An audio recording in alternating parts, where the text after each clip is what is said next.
Shalom and welcome to this edition of Revealing the Truth, where we cover the headlines, the heart lines, and biblical truth. I'm your host, Messianic Rabbi Eric Walker, welcoming you into this special edition of Revealing the Truth called Divine Mysteries with Dr. Jeffrey D. Johnson.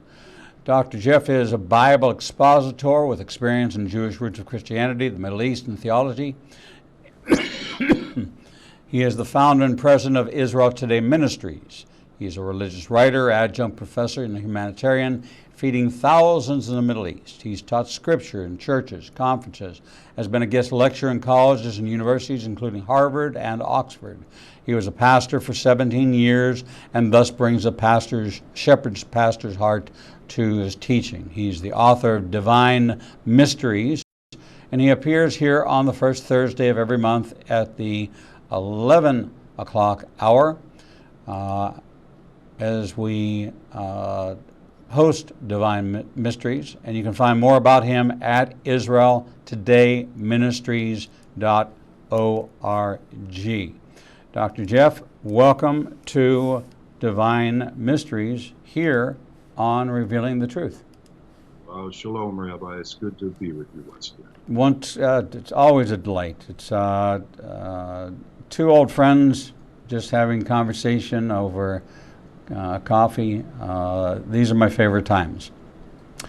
You and I have spent many trips to Israel, been there for Purim. I grew up celebrating it. It wasn't until my really coming to faith that I began to examine the region of the story of Esther, of the expanse of the Persian Empire, the attitudes, the socio-economic, cultural aspects of it. These are not Arabs, they were Persians. And there's some real distinctions in who Persia is and what Persia is about and why they played such a significant role, even going back to Saul's era, which was some 500 years before that Saul was on the picture. Does his error, his real grievous error against God and the Jews, comes into great focus in the story of Esther, coming against this man, Haman the Agagite, letting you know by that name that he is a descendant of the king that was to have been killed by Saul, that Saul spared and Samuel had to take his life, so he must have had an offspring. And this came to haunt the seed line of Messiah as the population, these 127 provinces that, if we map them out, it's pretty expensive. It goes all the way across India. It's much greater than we tend to perceive. Has it been your experience that when people are talking about particular passages of Scripture that they don't really know the geography of the empires? Yes, Rabbi. People do confuse, as you mentioned moments ago, they confuse Persia. Today, the area is called Iran. And people forget these are 20th century borders we're referring to. And Persians are not Arabs. I have friends who are Persian, and if you were to say to them, are you an Arab? I mean, they would almost spit, and say, no. And I think the confusion comes from the fact that Iran, i.e. Persia, is an Islamic republic. And so I think people confuse that. And to answer your question directly regarding the Babylonian Empire, the Persian Empire, people are confused, are not quite informed as to the vast boundaries of these empires. And when you read about Persia in terms of eschatology, we forget that it is talking about this vast empire. But perhaps today, Rabbi, we could chat about some of these connects regarding, Gog and Magog, Purim, the future of Iran. The scripture says some fascinating things regarding Persia. The common reference, of course, is always Ezekiel 38:39 of Persia's great role in that. But we read about biblical Elam. Yes. Going back, that Elam, the person, is said to have been one of the sons of Shem. When we look at Elam, the nation mentioned in Genesis 14, this was an ancient war involving Chedorlaomer, the king of Elam at the time.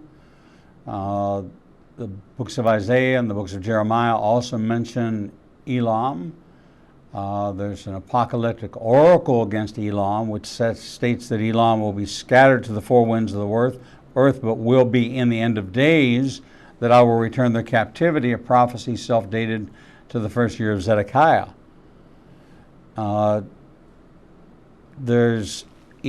is Western Iran, as we know it today, and God says he's going to set up a temple there, a kingdom or a throne there.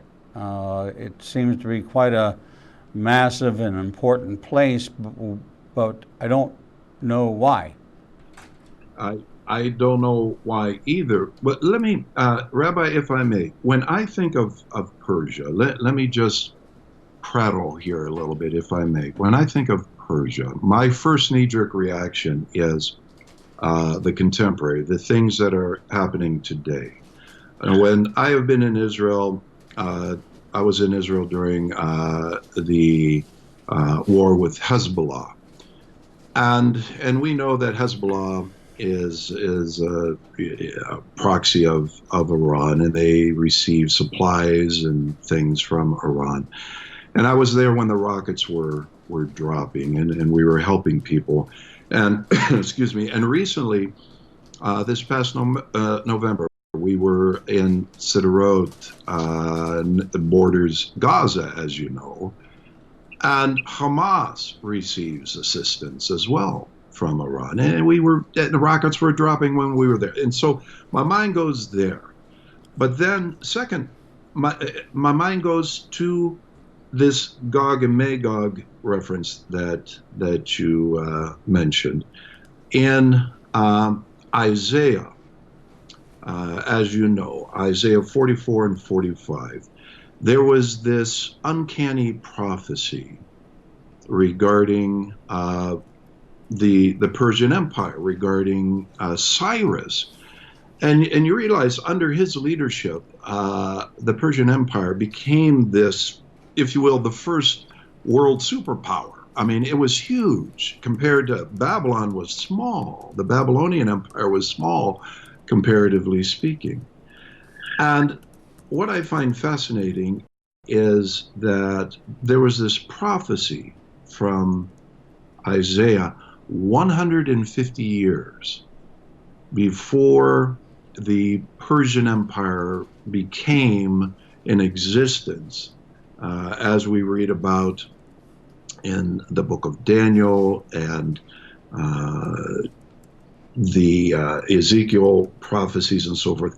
But the prophet said this 150 years before Cyrus was born. He says, "It is I who says to Cyrus, he is my shepherd." This is Isaiah 44, verse 28. All right, he is my shepherd, and he will perform all my desire. And he declares of Jerusalem, she will be built, and of the temple your foundation will be laid. And thus says the Lord to Cyrus, his anointed, whom I have taken by the right hand to subdue nations before him, and to loose the lions of kings, to open doors before him, so that the gates will not be shut. Now, what is fascinating as you know, Rabbi, when Cyrus came through and defeated Babylon, he was doing the Lord's bidding.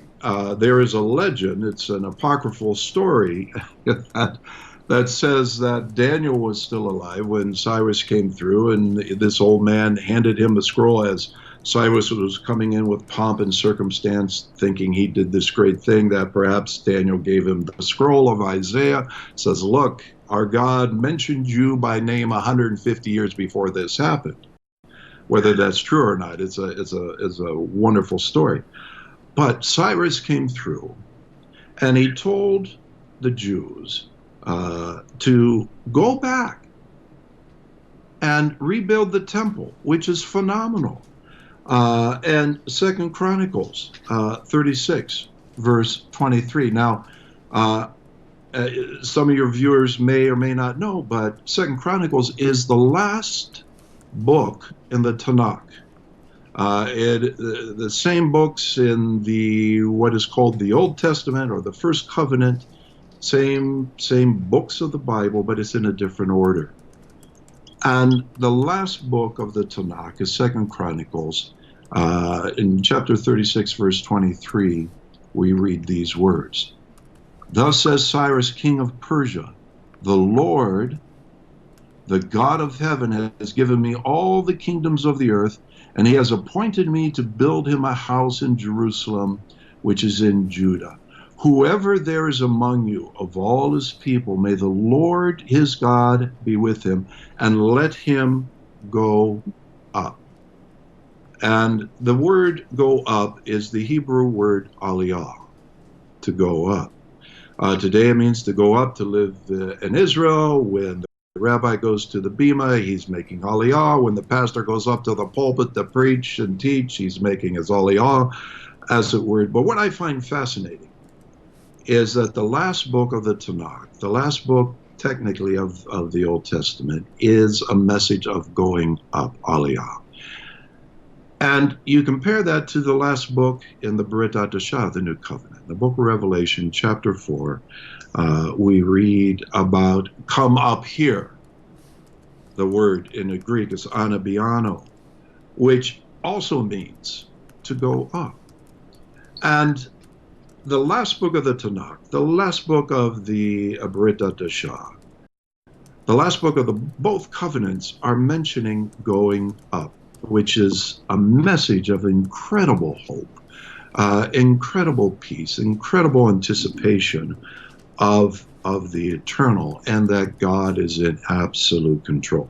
So second, my mind goes there to that God used Cyrus, this first ruler of the first ancient superpower, to allow the Israelites to go back. And of course, the book of Ezra and Nehemiah is all wrapped around that event. And I get excited. And then, of course, third is the book of Esther, Purim, which what is today's date? The 5th, I think it is, or 6th. In a couple of days, Purim will be celebrating. And if I may, Rabbi, when I think of this, as you read the book of Esther, we know the story.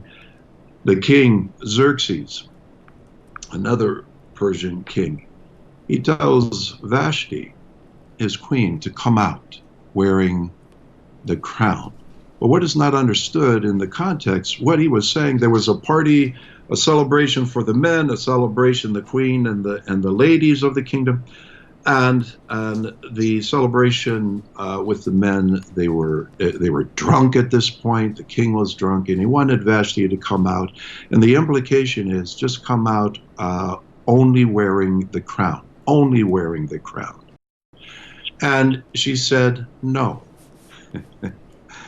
And some would suggest she's the first women's liberator. She said no to the king. And between chapter 1 and 2, Xerxes goes to war against Greece. And those that watch the movie 300, this is Sparta, where the guy kicked the guy down the well there.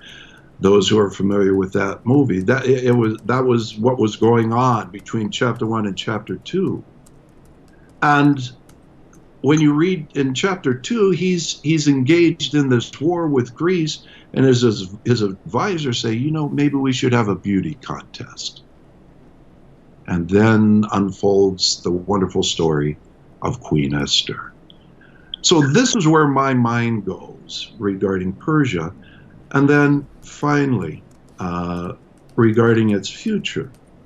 In Jeremiah chapter 49, we have this incredible description from Jeremiah where Persia is destroyed. But then he says in chapter 49, verse 39, but it will come about in the last days that I will restore the fortunes of Elam, which is referencing Persia, declares the Lord. So it's a fascinating history and an incredible future. And there's a lot going on with Persia, Rabbi. When we take a look at what most Americans are familiar with was the fall of the Shah in 1979, the great impact that it had in that region, the hostage crisis, the move towards the leadership moving to Sharia, to the Shiite Muslim control.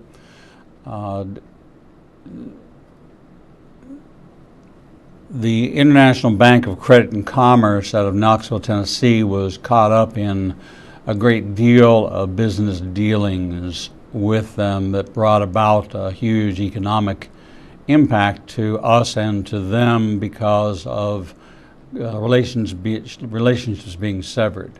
Many of the Jewish community left at that time. Many went to Israel, many came to America.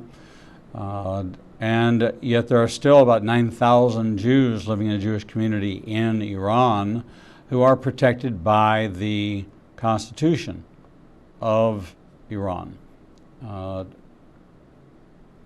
As a somewhat jaundiced viewer of promises from that region, I see it as a potential hostage crisis. That what would it take for them to take the 7,000 to 9,000 Persian Jews and call them hostages? Yes. They're treated well. They have their own hospitals. They have their own schools. They have their own synagogues. They're left alone. They have equal rights and status. They're not persecuted at all, but they're there. It's always questioned as to why they're there. Rabbi Koshkerman, who is a friend of mine, he's a Moyle out of Atlanta. So when I was when I had a synagogue here and we needed to do a bris, he would come over and he would perform the service for us. Yeah. And I shared many stories with him, heard many stories about life there. Most people don't know that Persia's name change to Iran. Iran in Arabic is Aryan, and this was done sympathetically in 1937 to the Nazi agenda, to this idea that you could create this perfect race. And in this perfect race, you would not have handicapped people, you would not have people of color, you would not have homosexuals, and you would not have Jews. And so this was something that by name, just like Hamas, violence, by name you can pretty much figure out what the agenda was and what was to come. And we haven't been surprised by it. we know that there's going to be this coalition, that Iran is going to play an important part. Yes.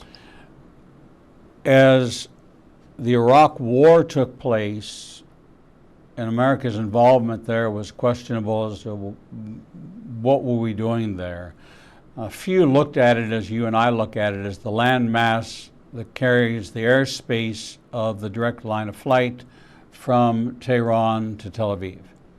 And that if I have control over the airspace, if I make them fire a missile north, then head west, and then come south over Turkey into Israel, well, I've put it on a trajectory that, one, it's a much longer trajectory. It's not the 40-minute ride. It's now an hour-and-a-half ride, and it's got a heat signal. I can track it, and I can take it out.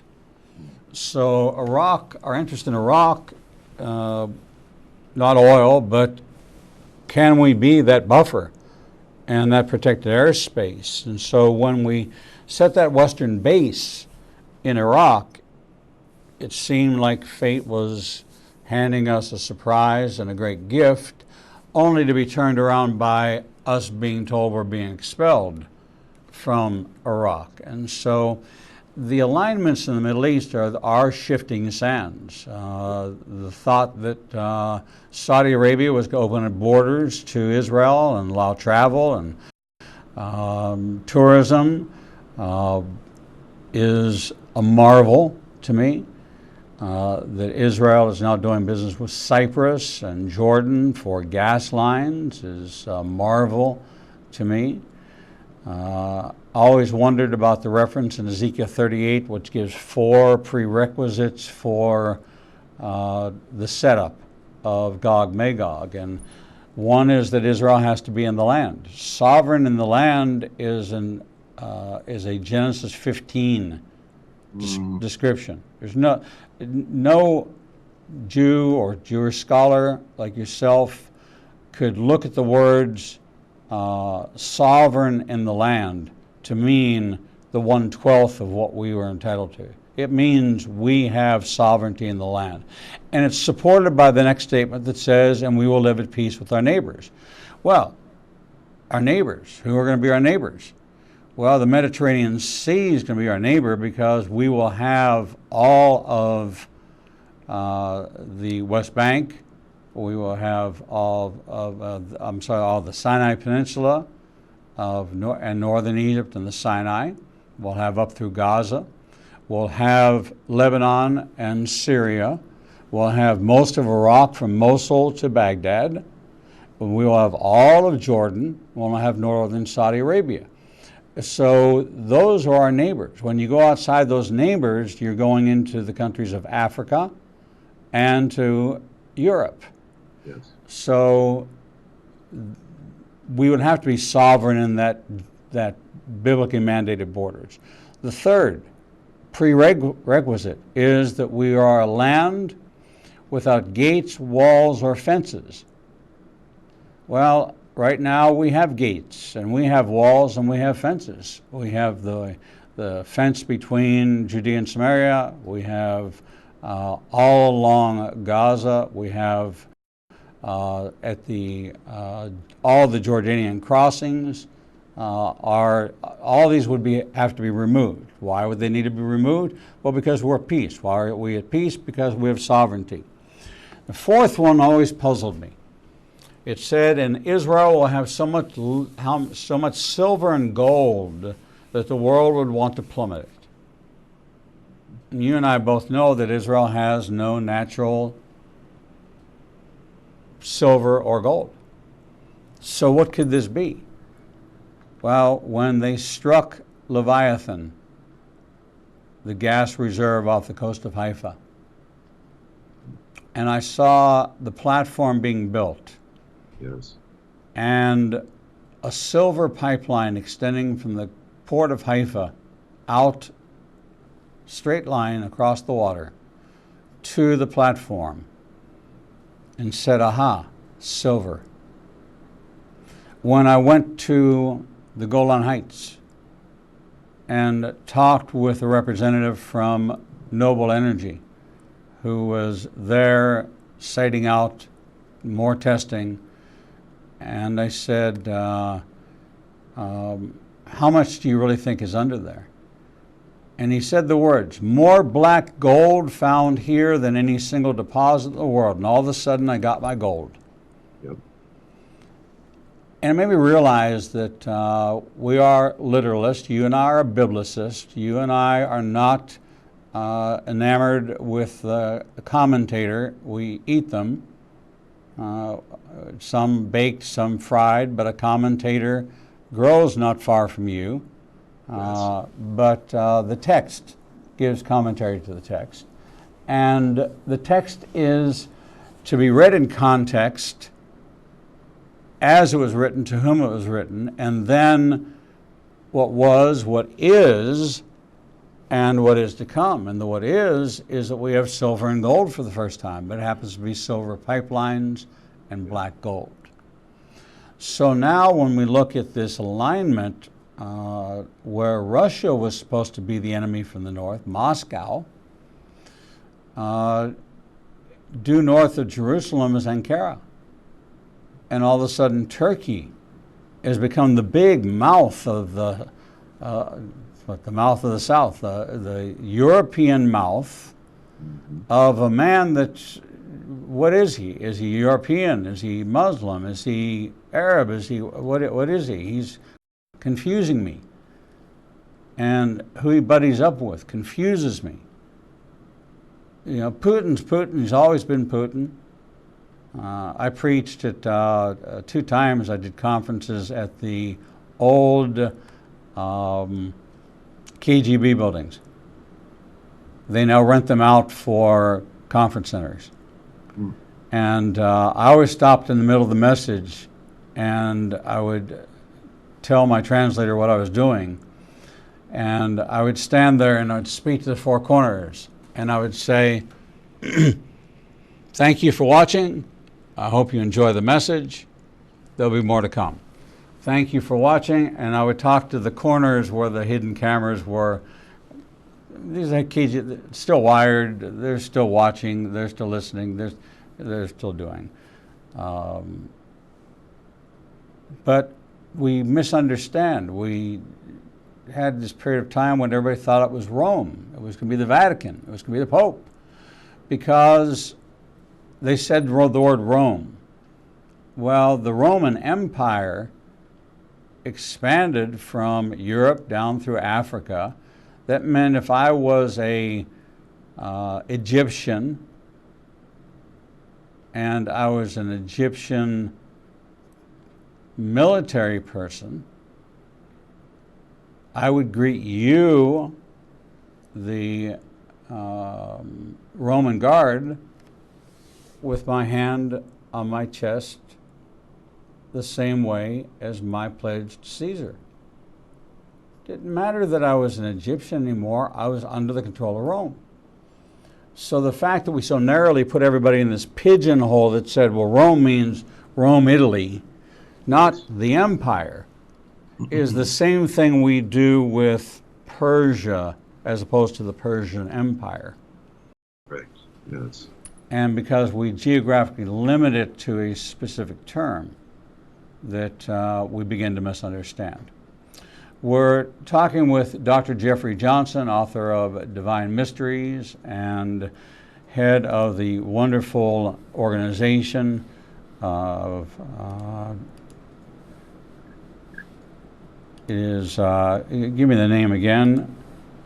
Israel Today Ministries. IsraelTodayMinistries.org, where they are actually raising funds and providing humanitarian aid for the hungriest of Israel who are in desperate need. Most people don't know the plight of the Holocaust survivor, of the Russian immigrant that doesn't speak the language, that cannot get a job, and the limited services that are given to them where almost 40% live below the poverty level. And it's the work that Israel Today Ministries does, and not just feeding them food, but feeding them the gospel. Yes. so important as you evaluate the ministries that you support.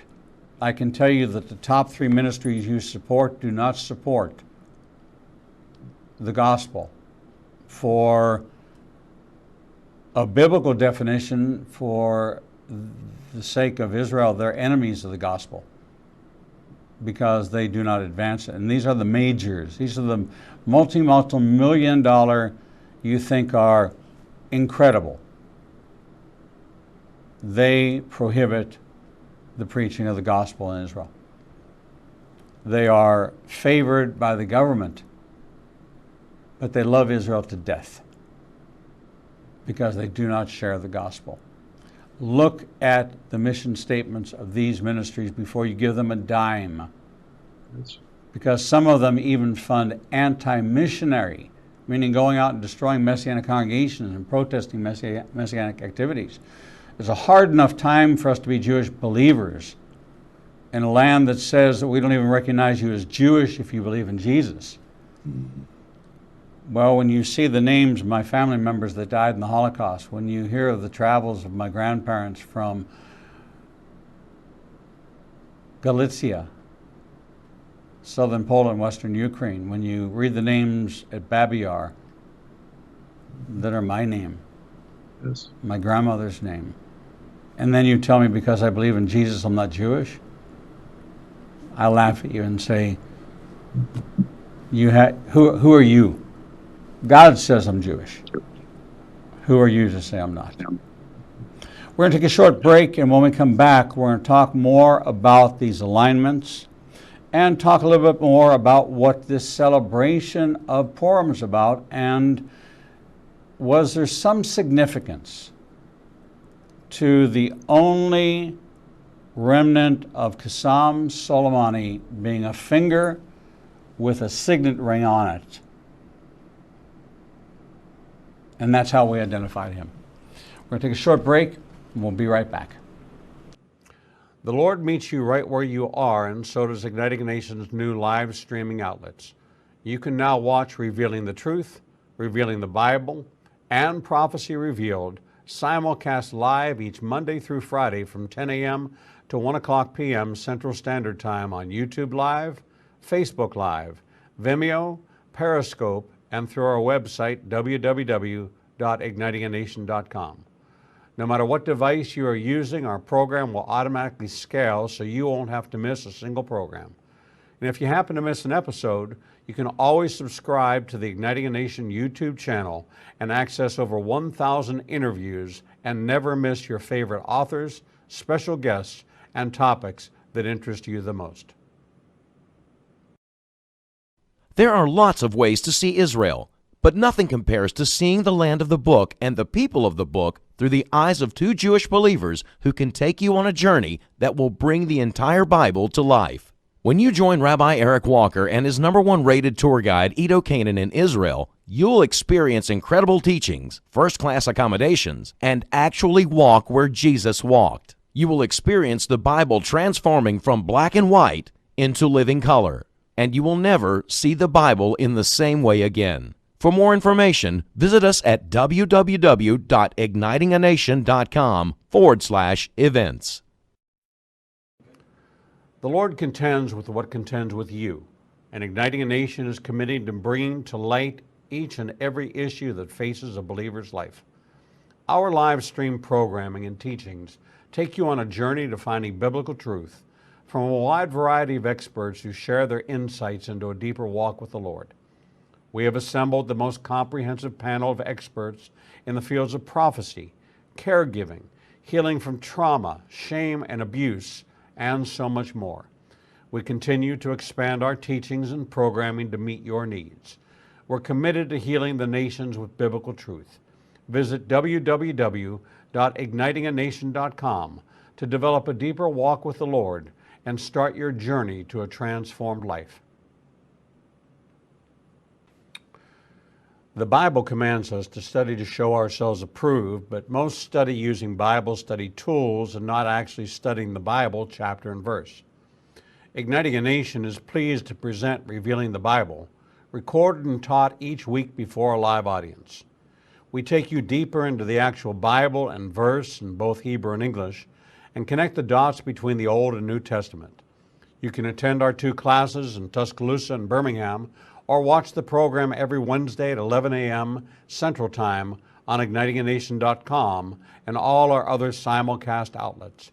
For more information, visit www.ignitinganation.com/events. Shalom and welcome back to this segment of Revealing the Truth, where we cover the headlines, the heart lines, and biblical truth. I'm your host, Messianic Rabbi Eric Walker, as we have our Divine Mysteries Hour with our good friend, Dr. Jeffrey Johnson. You can find more about Dr. Jeff and his wonderful ministry at israeltodayministries.org. Dr. Jeff, welcome back to the program. Thank you, Rabbi. So Monday is this celebration on the Jewish calendar. We find it referred to in the Bible, but not as one of the Moedim. It's not considered to be one of the commanded feasts, but one certainly and surely to be celebrated for what took place during this time. I grew up with this as a tradition. It was a lot of fun being a Jewish kid, and the Feast of Esther, the reading of the Megillah, you've heard of Megillah Gorilla. Okay, well, Megillah is the scroll which contains the book of Esther, and when you read the whole thing, you've read the whole Megillah. So when somebody talks about something's a big Megillah, that's where all that began. That's the origin of that.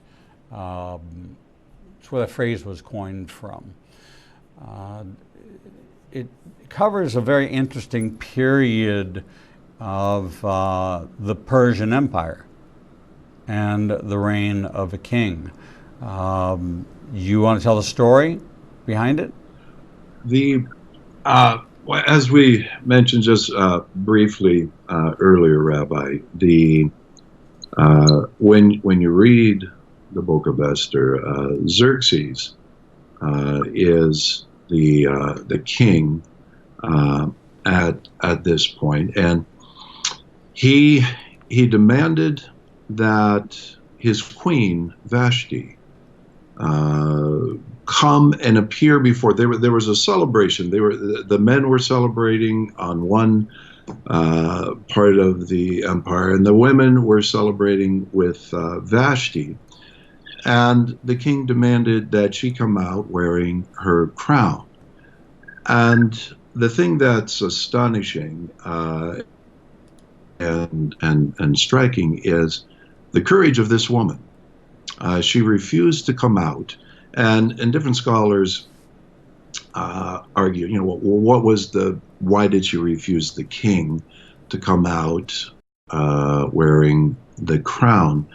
And some scholars determined that the question implicitly was referring to, you just come out wearing only the crown before the sea of drunken men, and she said no. Well, as a result, she was kind of isolated in her room, the part of the kingdom, and she was not suffering. It was, elaborate. But Xerxes went off subsequent to that to declare a war against Greece. And it wasn't going well for him. And as mentioned earlier, the movie 300 is part of that story, the Spartans and so on. And as the war, he lost his navy. It just wasn't good for Xerxes, and he was frustrated.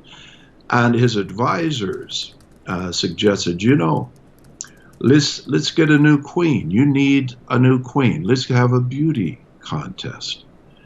And this begins chapter 2 of Esther. So between chapter 1 and chapter 2, there was this Greek war going on between Persia and Greece. It wasn't going well. let's have a beauty contest. And the story was that there was this Jewish maiden who eventually was chosen. She went through all the preparation, the modeling before the king. Anyway, she was the one that was chosen. She became queen. Well, there was a guy in the kingdom who got promoted to a high position. His name was Haman. And he demanded that as he paraded himself through the streets, that everyone would bow down before him. And so he's parading himself through the streets with his pomp and circumstance, and everybody's bowing down except for this one guy by the name of Mordecai. And Mordecai was Jewish, and he was a relative of the queen, the new queen, the beautiful Queen Esther. And Haman got angry. He said, "Who is this guy that doesn't bow down? Who are his people?" And they found out they were Jewish people. So he cast lots. He made a decision at such and such a date that I am going to eradicate his people. Well, he built this gallows. Some say it was a place where it was a form of crucifixion. Some say it was to hang Mordecai. But he built this thing of execution. Esther heard of this story, and her relative, her uncle, Mordecai, said to her, "You know, you need to do something. You need to step up. For such a time as this, you were brought into the kingdom." And those that perhaps have seen the movie Esther, it tells it beautifully. If you just don't walk into the king's throne area, you just don't walk into that room. She told everyone, she told the maidens, the Jewish people, he said, "Everyone, please fast and pray." And they did. And then came the moment that she humbly, fearfully, yet trusting in the Lord, she stood before the king. She threw a banquet. Then came a point where she was able to communicate to the king what was going on, that there was a person attempting to kill her people. And the king said, "Who is this that would do such a thing?" And she said, "It is Haman." And this thing of execution, the gallows, the crucifixion, whatever that was, Haman was executed in that place. And the king said that no one should harm the Jewish people. It's a fascinating story of redemption. It's a fascinating story of God's sovereignty. And this is what we celebrate. And as you know, when you read the story, as they read the story, and the name Haman comes up, I mean, everybody's dressed up like most of the girls, like Queen Esther or Mordecai. And when Haman's name is mentioned, there are boos and hisses and all of this. When the name of Esther is read, there is applause and celebration. It's an incredible time to remember, excuse me, that God is sovereign, God is in control, and God will protect and watch over his people. And so it is a story of redemption. It is a story of his grace and mercy and his love for his people. It's a marvelous moment to celebrate. And it is wrapped up in actual history. It's not a made-up story. And a lot of people think this is a made-up story. It's not a made-up story. It's actual history. Real people, real time in history. The edict that was issued, came to Xerxes' light that he had issued an edict for the extermination of the Jews, and that could not be rescinded because it bore the signet. It was sealed by the signet ring. And so he had to issue a new order. And that new order was quite engaging. It's said that on this day, the Jews may go into all 127 provinces, from Push to Kut to India, and defend themselves against anyone who would come against them, and take for their possession and loot whatever it was they wanted.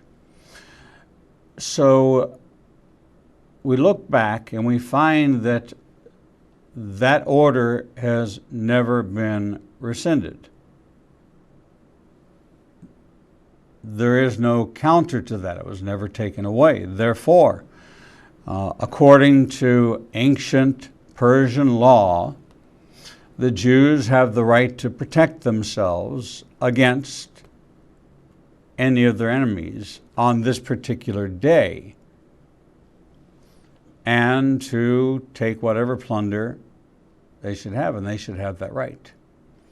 Now, this ring that was the signet ring was really quite interesting, because when we're talking about the time of Queen Esther, we're not talking about the time of Islam. Islam didn't come along until, what, the 7th century. So being ordained, adorned in a certain way, a king would adorn himself in gold. However, during the Islamic times, Muhammad writings say for a man not to adorn himself in gold. And this ring was unusual because it was not gold. It was precious metal, but it was not gold. And the ring looked like it was a garnet, but it actually was a carnallite, which is what Xerxes wore on his hand as the ring. So could this have been the ring that passed from generation to generation, and that's a leader of one who was still under this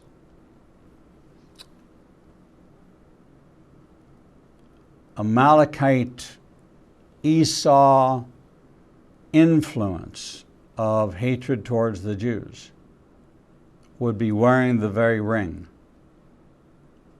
that sealed and then wound up unsealing the extermination of the Jews.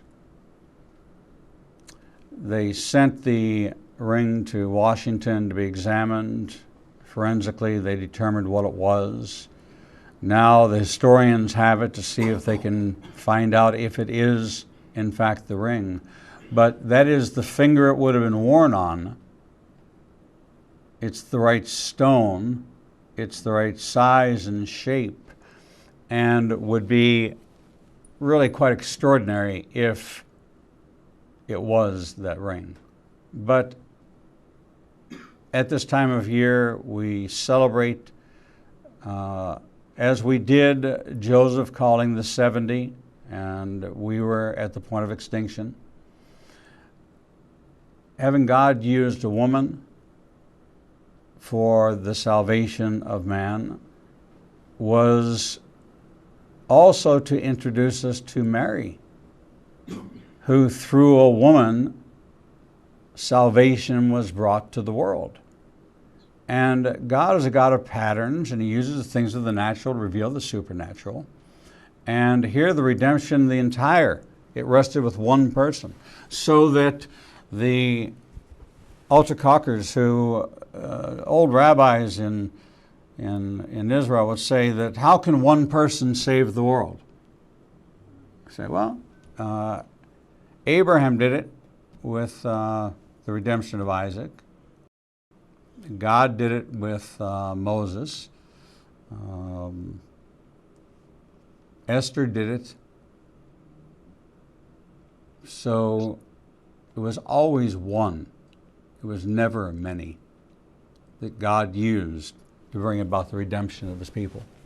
So it's a great time of year. You write the name of Haman on the bottom of your shoes, and you spend all day long scuffling and stomping. And the point is that he wanted to blot out the name of Israel from the face of the earth. Now we want to blot out his name. And so the kids write it, and you see them. Most kids don't shuffle your feet. This is the time they say shuffle your feet. And so at the end of the day, when they come home after play, they look at the bottom of their feet. The name of Haman should be removed as a reminder that because of God, and for one who said, if I perish, I perish, we hear Messiah say, no greater gift than this, than for one person to lay down their life for another. So we would not be here. I would not be here. You would not be here. Your mother would not be here had it not been for the boldness of a beautiful young girl and, of course, the error of Saul not killing Agag and allowing him to have an offspring. Consequence converges when we least expect it. And that's what happens in prophecy. Brilliantly stated, Rabbi. Dr. Jeffrey Johnson, always a delight to have you on the program, my friend. I would remind you that we would be in Israel at this time next month, but right now I'm unsure. So you'll hear from me soon as to whether or not our program will be on or not next month. But in the meantime, we pray that the Lord blesses you and keeps you, makes his face shine upon you and is gracious unto you, that he lifts up his countenance towards you and gives you his peace. In the name of the Prince of Peace, Jesus, our Messiah. Amen and amen. Shalom. Shalom, shalom, Rabbi. Right. We're going to take a short break, and when we come back, we'll bring you the next edition of Revealing the Truth.